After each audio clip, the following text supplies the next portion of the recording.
Tu travailles dur, tu gagnes bien ta vie et tout le monde dit que tu es intelligent.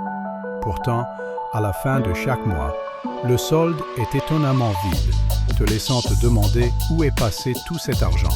C'est rarement parce que tu manques de connaissances financières. Il existe une relation plus subtile, invisible, avec l'argent que nous entretenons bien avant d'en prendre conscience.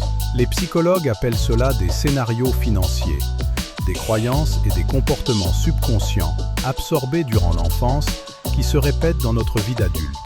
Souvent, nous utilisons les dépenses comme un moyen doux et discret de nous réconforter après une journée difficile. Un achat rapide crée une brève vague de bien-être, tentant de combler un vide émotionnel que les objets ne peuvent atteindre. Nous confondons facilement bien vivre avec l'apparence de bien vivre. La vraie richesse est souvent totalement invisible.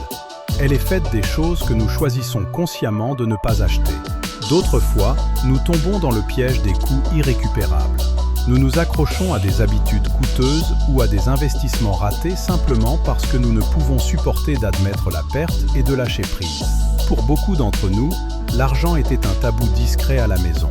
Quand on grandit dans des familles où l'argent n'est jamais discuté ouvertement, on hérite souvent soit d'une anxiété sourde et constante, soit d'une habitude d'évitement total.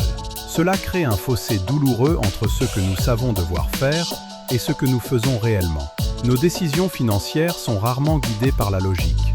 Elles sont dictées par l'émotion et la survie. Le véritable changement ne commence pas par un tableur plus complexe ou un budget plus strict. Il commence par un regard tranquille sur ce que tu ressens concernant ta propre sécurité. Tu as le droit de descendre de la roue de la performance. Tu mérites la paix douce et constante d'une stabilité toute simple, un choix doux à la fois.